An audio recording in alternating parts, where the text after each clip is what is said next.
আওয়ামী লীগের সাহসী কণ্ঠ, নারী নেতৃত্বের প্রতীক শারমিন মৌসুমী কেকাকে নৃশংসভাবে হত্যা করেছে অবৈধ জামাতি ইউনূসের সন্ত্রাসীরা। ঝালকাঠি জেলা আওয়ামী লীগের সাবেক সাংগঠনিক সম্পাদক ও জেলা পরিষদ সদস্য শারমিন মৌসুমী কেকাকে নিজ বাড়িতে নৃশংসভাবে হত্যা করেছে সন্ত্রাসীরা।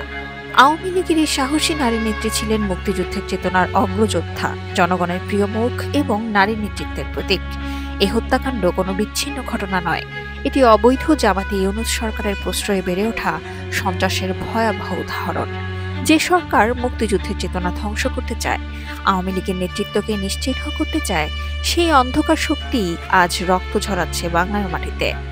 অবৈধ ইউনূস সরকারকে শুধু ক্ষমতার লালসায় দেশকে অন্ধকারে ঠেলে দিচ্ছে না, সময় এসেছে প্রতিরোধের।